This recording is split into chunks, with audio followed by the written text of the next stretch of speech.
Hey, I'm rolling clean off a bean in the drop. Voices in my head, they telling. क्या आपने कभी ध्यान दिया है कि आपके आसपास पहले बहुत ज्यादा संख्या में दिखाई देने वाली गोरैया या छोटी चिड़िया कहाँ चली गई? ऐसा माना जाता है कि मोबाइल टावरों से निकलने वाले रेडियो विकिरणों के प्रभाव में गोरैया विलुप्त हो गई।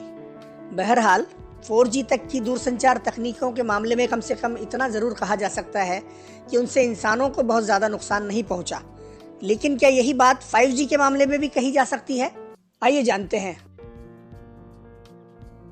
कोरोना वायरस से दुनिया में मची तबाही के बीच इसकी शुरुआत और फैलाव के बारे में तमाम तरह की कॉन्स्पिरेसी थ्योरीज सामने आ रही हैं।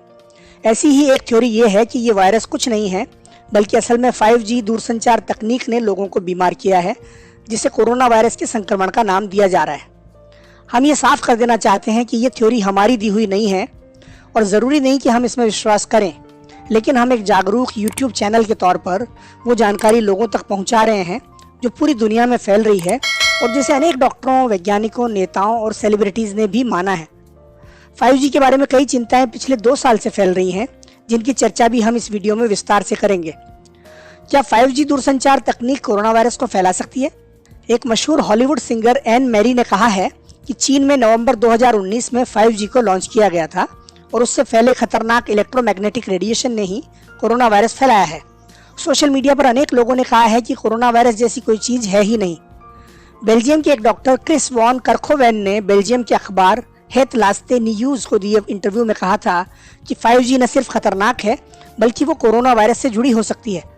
इंटरव्यू लेने वाले पत्रकार ने पूछा कि चीन के वुहान शहर और उसके आसपास 2019 में बड़ी संख्या में 5G टावर लगाए गए थे। उसने डॉक्टर से सवाल पूछा, क्या दोनों के बीच कोई संबंध हो सकता है? इस पर डॉक्टर ने जवाब दिया, मुझे तथ्यों को जांचना पड़ेगा, लेकिन इसका मौजूदा घटनाओं से संबंध हो सकता है। इस कॉन्स्पिरेसी थ्योरी को और भी बहुत सारे लोगों ने सच माना है, जैसे मशहूर बॉक्सर आमिर खान, मशहूर ज़ॉम्बीलैंड फिल्म के Hollywood star actor Woody Harrelson, TV जज Jason Gardiner, pop star Keri Hilson, made in Chelsea की star Lucy Watson, TV celebrity Amanda Holden, singer Mia आदि आदि। शायद आपके मन में सवाल आ रहा होगा कि ये क्या हो रहा है। इनमें से एक तरफ तो दूरसंचार टेक्नोलॉजी है जिसका काम सिग्नलों को एक से दूसरी जगह ले जाना, और दूसरी तरफ एक वायरस है जिसका संबंध हमारे शरीर में बीमारी फैलाने से है। दोनों के बीच आखिर क्या रिश्ता हो सकता है? तो रिश्ता ये बताया जा रहा है कि 5G हमारे शरीर की कोशिकाओं को नुकसान पहुंचाती है और हमारी रोग प्रतिरोधक क्षमता को खत्म कर रही है, इसलिए लोग बीमार हो रहे हैं। अगर कोरोना वायरस है ही नहीं तो बीमारी हमारे शरीर पर रेडिएशन के प्रभाव से आ रही है, यानी हमारी कोशिकाएं खराब हो रही हैं, इसलिए बीमार हो रहे हैं लोग। और अगर कोरोना वायरस मौजूद है तो 5G की वजह से हमारे शरीर इतने कमज़ोर हो रहे हैं कि वो उनमें आसानी से घुसपैठ करने लगा है।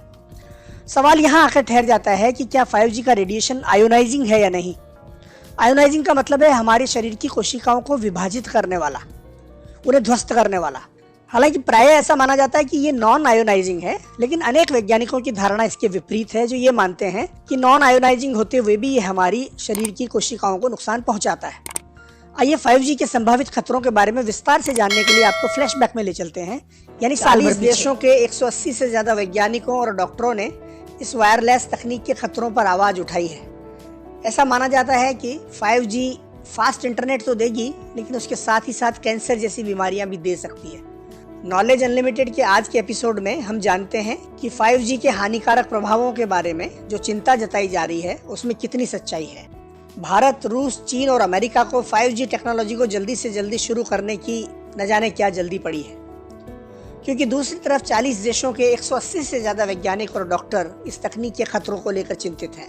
इन लोगों ने यूरोपियन कमीशन से अपील की है कि जब तक इंसानी सेहत पर 5G के खतरों की निष्पक्ष जांच नहीं हो जाती, इसे लागू नहीं किया जाना चाहिए। जहां दुनिया 5G के उत्साह में झूम रही है, वहीं इन वैज्ञानिकों ने कहा है कि यूरोपीय संघ इस मामले में गंभीरता से सोचे, क्योंकि यूरोपीय परिषद ने 2011 में एक प्रस्ताव पास किया था जिसमें ये कहा गया था कि दुनिया में रेडियो एक्टिविटी का स्तर घटाया जाना चाहिए। दूसरी तरफ अगर 5G को लागू किया जाता है तो रेडियो एक्टिविटी का स्तर घटना तो दूर की बात है, वो बहुत ज़्यादा बढ़ने वाला है। हालांकि 5G अकेली वायरलेस या रेडियो संचार तकनीक नहीं है। इससे पहले भी बहुत सारी दूरसंचार तकनीकें आ चुकी हैं और वो सभी रेडियोधर्मी विकिरणों का उत्सर्जन करती है, जो असल में एनर्जी या ऊर्जा का एक स्वरूप है। इस श्रेणी में आप 1G, 2G, 3G और 4G के साथ साथ माइक्रोवेव किरणों, FM रेडियो की तरंगों आदि को भी गिन सकते हैं। इस तरह की रेडियोधर्मिता इंसानों और दूसरे प्राणियों की सेहत पर बहुत खराब असर डालती है। वो उनके DNA को नष्ट या प्रभावित कर सकती है। रेडियोधर्मिता के प्रभाव में आने से DNA की बनावट बदल सकती है या शरीर की कुछ खास कोशिकाएं नष्ट हो सकती हैं, जिससे कैंसर भी पैदा हो सकता है। हालांकि इस बात को न तो टेलीकम्युनिकेशन इंडस्ट्री ने माना है और न ही अमेरिका के फूड एंड ड्रग्स एडमिनिस्ट्रेशन यानी FDA ने इस बात को स्वीकार किया है। लेकिन विश्व स्वास्थ्य संगठन या WHO उसका एक अहम संस्थान है, जिसने 2011 में ही ये बात मान ली थी कि सेलुलर रेडियो तरंगें हो सकता है कि कैंसर पैदा करती हों। इस प्रकार के दुष्प्रभावों की जांच पड़ताल करने के लिए कई अध्ययन भी हुए हैं। जर्मनी में 2 मोबाइल टावरों के आसपास रहने वाले 1000 लोगों पर 10 साल तक एक अनुसंधान किया गया, जिससे पता चला कि टावरों के 400 मीटर के दायरे में रहने वाले लोगों में कैंसर के मामले बाकी लोगों की तुलना में 3 गुना ज्यादा थे।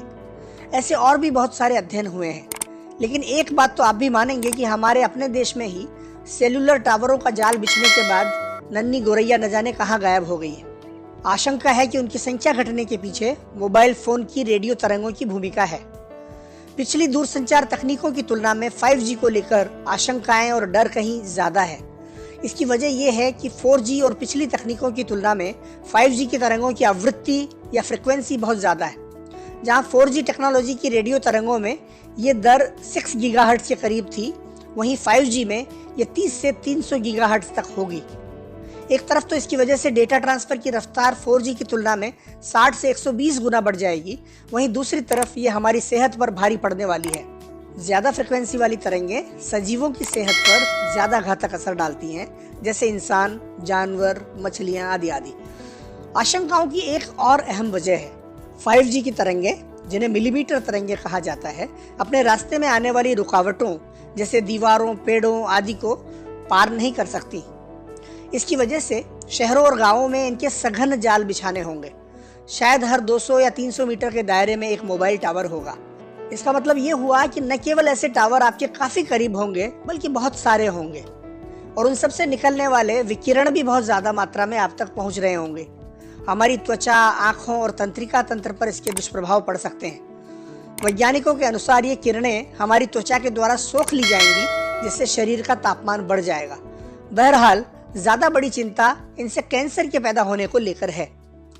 यही वजह है कि बेल्जियम सरकार ने ब्रुसेल्स में 5G के परीक्षणों को रोक दिया है और हॉलैंड की संसद में भी 5G के खतरों की जांच की मांग उठी है। स्विट्जरलैंड इस तकनीक के दुष्प्रभावों की जांच करवा रहा है। दूसरी तरफ इधर भारत में हम बहुत जल्दी 5G के परीक्षणों की तैयारी कर रहे हैं और अमेरिकी राष्ट्रपति डोनाल्ड ट्रंप ने कहा है कि उनका देश 5G को लागू करने में किसी से पीछे नहीं रहेगा। जाहिर है कि उनका इशारा चीन की तरफ है। यूं आप जानते हैं कि एक्सरे किरणें, गामा किरणें, अल्ट्रावायलेट किरणें, माइक्रोवेव, कंप्यूटर मॉनिटर से निकलने वाली रोशनी, FM रेडियो तरंगें और यहाँ तक कि बिजली की लाइनों और सूरज की रोशनी से भी विकिरण निकलते हैं, और सब के सब हमें नुकसान पहुंचाते हों ऐसा नहीं है। असल में इन किरणों की 2 श्रेणियां हैं, आयोनाइजिंग और non ionizing. Non ionizing rays कमजोर होते हैं और मानव शरीर के रासायनिक बॉन्ड्स को तोड़ नहीं पाते।